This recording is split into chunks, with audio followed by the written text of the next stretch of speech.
अब से 24 घंटे से भी कम समय में बंगाल विधानसभा इलेक्शन का पहला चरण शुरू हो जाएगा। इस बार जैसा कि हम पहले से ही जानते हैं, यह पिछले 2021 के विधानसभा इलेक्शन में 8 चरणों से घटकर 2 चरण का इलेक्शन है। अब यह एक बहुत बड़ा लॉजिस्टिकल अभ्यास है और उस मतदान के शुरू होने से ठीक एक दिन पहले ईवीएम अब पोलिंग पार्टियों को वितरित की जा रही है और उन्हें विभिन्न मतदान केंद्रों पर ले जाया जाएगा जहां वह पोल आयोजित किया जाएगा।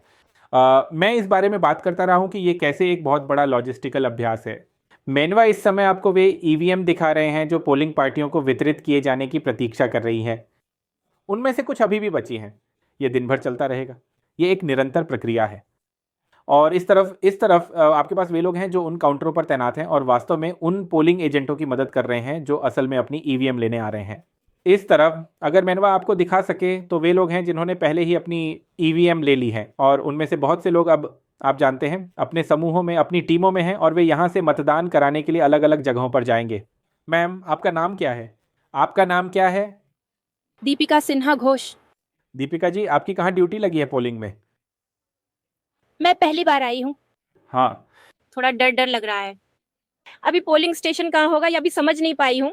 प्रिसाइडिंग ऑफिसर आई उसके बाद। आपकी पहली बार पोलिंग ड्यूटी लगी है? हाँ, पहली बार। सब अच्छा है। ठीक है, आपका नाम क्या है दादा? मेरा नाम सुरजीत चट्टराज है। आपका भी पहली बार लगा है? नहीं, ये हमारा तीसरी बार है। अच्छा, आपका तीसरी बार पोलिंग है। हाँ तो आप अनुभवी हो गए हैं। हाँ, हमका एक्सपीरियंस हो गया है। हम यहाँ पर रिजर्व में हैं। हमको कहाँ पे ड्यूटी मिलेगा वो आपको अब हम इस वक्त पता नहीं है। अच्छा, जैसे जैसे काम जाके पड़ेगा ऐसे हमको पता चलेगा कि कहाँ मिलेगा। अच्छा, तो अभी आप लोग यहाँ क्या करने आए हैं? ईवीएम कलेक्ट करने आए हैं? ना, हम रिजर्व में हैं। हमको कोई पार्टी नहीं मिला। मैंने कौन सा पोलिंग स्टेशन में हमको जाना है हमको अभी नहीं मालूम।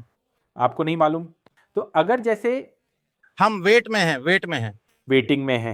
वेटिंग में है। पिछली बार जब थे तब भी वेटिंग में थे? हाँ, पिछली बार थे हम पोलिंग में थे। अच्छा, इस बार वेटिंग में है। ये 2 लोग भी अपनी बारी का इंतजार कर रहे हैं। आप यहाँ देख सकते हैं कि मिलते हैं कि इन लोगों को अपनी ईवीएम पहले ही मिल गई है और वे अब इन सभी वोटर स्लिप्स का मिलान कर रहे हैं। और चुनाव एक बड़ा लॉजिस्टिकल अभ्यास है। ये एक बहुत ही लॉजिस्टिकल, बहुत गहन अभ्यास है जिसे आपकी स्क्रीन पर मौजूद ये सभी लोग करते हैं। ये एक बहुत ही तकनीकी चीज़ है और जैसा कि आप देख सकते हैं अगले 24 से 48 घंटों तक ये सभी लोग बहुत व्यस्त रहेंगे। वे ही अग्रिम मोर्चे पर हैं जो वास्तव में इस इलेक्शन को एक स्वतंत्र और निष्पक्ष तरीके से कराने के प्रभारी हैं।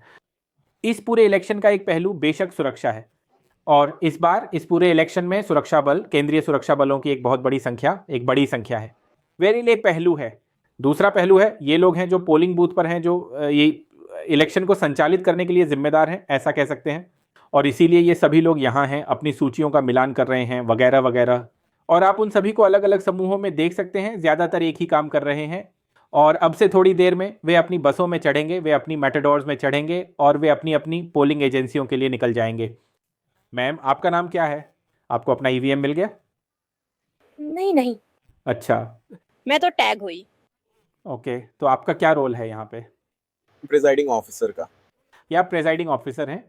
जी, तो कहाँ पे, मतलब किस बूथ पे हैं आप? आसपास के बूथ पे। ठीक है। हमारे पास एक मिश्रित पोलिंग पार्टी है ठीक है।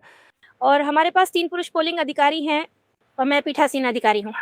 मैं रिजर्व बेंच से आई हूँ। आप रिजर्व बेंच से आई हैं।